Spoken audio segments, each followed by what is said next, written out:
السلام علیکم ناظرین، پروگرام فیکٹ میٹرز کے ساتھ میں ہوں سزین جہان خان۔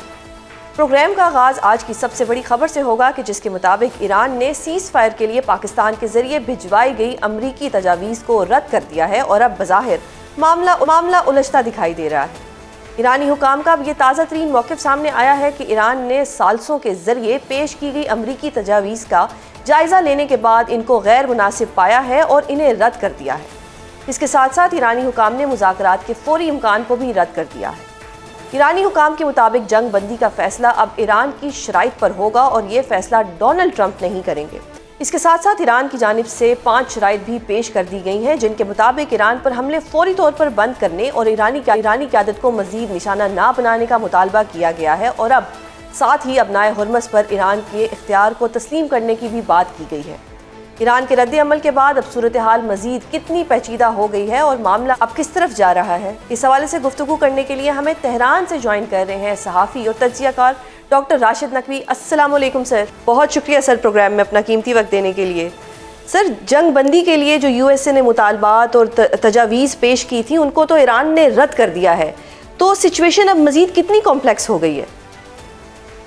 بسم اللہ الرحمن الرحیم۔ دیکھیں، یہ جو یہاں پہ ہم تہران میں بیٹھے ہیں نا، تو تہران کے عوامی جو اس وقت تاثرات ہیں، جو یہاں پہ لوگ میڈیا افسرے کر رہے ہیں یا جو اہم حکام کے ساتھ رابطے میں، ان کے لیے یہ بڑی خبر نہیں ہے، لیکن وہ لوگ کہ جو ایران کی سوسائٹی یا موجودہ عوام کا جو جوش و جذبہ ہے یا جو خود حکومتی نظام کے اندر جو اس وقت اس جنگ کے عنوان سے جو احساسات و جذبات ہیں، اس کی روشنی میں ان مطالبات کو کنسیڈر کرنا ناممکن تھا۔ اور میں سمجھتا ہوں کہ اس وقت تو عوام کا اتنا دباؤ ہے کہ اگر حکومت کے اندر کہیں پہ بھی کوئی ایک ایسا عنصر موجود بھی ہے تو اس میں ہمت نہیں ہوگی کہ وہ ٹرمپ کی باتوں پہ اعتماد کرے یا ٹرمپ کے مطالبات کو اتنی اہمیت دے کہ اس پہ سوچا جا سکے۔ تو اس روشنی میں تو میرے لیے نئی خبر نہیں ہے، لیکن بہرحال میڈیا ہے، اور میڈیا پہلے جو ہے وہ ایک انداز سے اس چیز کو اتنا بیان کیا گیا تھا کہ شاید مذاکرات شروع ہونے والے ہیں اور مطالبات جو ہیں وہ ایک دوسرے کو جو ہے منتقل کر دیے گئے ہیں، اور ابھی بس آج کل جو ہے وہ اسلام آباد میں میٹنگ شروع ہو جائے گی اور وائس پریزیڈنٹ امریکہ کے بھی آ جائیں گے اور طالباف بھی پہنچ جائیں گے۔ تو یہ سارے یعنی جو ٹرمپ صاحب دعوے کرتے تھے کہ بڑی ہماری بات چیت ہو رہی ہے کچھ اعلیٰ شخصیات کے ساتھ، وہ سارے دعوے جو تھے وہ جھوٹے تھے۔ پہلی دفعہ تو نہیں ہوا نا، ٹرمپ کے تو سارے ہی دعوے، وہ تو ایران کی تمام اعلیٰ شخصیات کو جو قتل کر چکے ہیں، وہ پوری رجیم کو چینج کر چکے ہیں، یہاں کی آرمی، نیوی، میزائل اور سب کچھ تباہ و برباد ہو چکا ہے۔ یہاں پہ کھنڈرات ہیں تو وہ کہتے ہیں میں کھنڈرات سے کس سے بات کروں۔ تو یہ تو انہی دعووں کی طرح ایک دعویٰ تھا کہ جو انہوں نے وہاں پہ اپنی لوکل کنزمپشن کے لیے اور عالمی اقتصادی دباؤ کو برداشت کرنے کے لیے یا اس کو ڈی ٹریک کرنے کے لیے اس طرح کی باتیں کی ہیں۔ ایران کی طرف سے کوئی پازیٹیو اس وقت جو ہے نا علامت نہیں ہے، اور عوام کا بڑا واضح مطالبہ ہے کہ اب ہم جنگ بندی نہیں کریں گے، ہم اب ایک پرماننٹ اور مستقل بنیادوں پہ امن کی طرف جائیں گے۔ اگر دنیا اس کی طرف جائے گی تو ہم آگے بڑھیں گے، لیکن صرف جنگ بندی کر دیں اور جو ہے وہ سیز فائر ہو جائے اور 10 دن کے بعد دوبارہ حضرت ٹرمپ نیتن یاہو کو لے کے پھر آ کے حملے شروع کرتے ہیں، تو میرے خیال ایرانی عوام تو مجھے جو اس وقت مزاج لگ رہا ہے، اور رات دن جو ان کے لاکھوں کے اجتماعات ہو رہے ہیں اور ہر طرح کی سوسائٹی کے جو مختلف شعبہ زندگی سے تعلق رکھنے والے لوگ ہیں، ہم جس سے بات کرتے ہیں تو وہ کہتے ہیں جی اب اگر ایران کے لیے خطہ پرامن نہیں ہوگا تو ہم کسی کے لیے پرامن نہیں چھوڑیں گے۔ اب ہم ابنائے ہرمز کو اگر وہ ایران کے فائدے میں نہیں ہے تو دنیا کے کسی کے فائدے میں بھی اب یہ ابنائے ہرمز کو نہیں چھوڑا جائے گا، نہیں کھولا جائے گا۔ صحیح سر، یہ ایرانی قیادت کا ایک موقف آ رہا ہے کہ جو جنگ بندی کا فیصلہ ہے وہ ایرانی قیادت کرے گی۔ دیٹ مینس کہ یہ جنگ جو ہے اب یہ ہم لمبی چلتے ہوئے دیکھ رہے ہیں۔ دیکھیں، ایران پہ اس وقت اتنا دباؤ نہیں ہے جنگ کو روکنے کا، اصل اس وقت پریشر میں ڈونلڈ ٹرمپ ہیں، جس کو داخلی طور پہ بھی اس وقت شدید دباؤ اور خود اس کے اندر اس کو اپنا سیاسی مستقبل بھی تاریک نظر آ رہا ہے۔ عالمی سطح پہ جو اس کے خلاف نفرتیں بڑھی ہیں وہ بھی سب کے سامنے موجود ہیں، اور ایک بڑی سپر پاور جو دنیا میں اپنے آپ کو کیا سے کیا نہیں سمجھتی تھی، وہ ایسا لگتا ہے کہ اس سپر پاور کے پریزیڈنٹ کو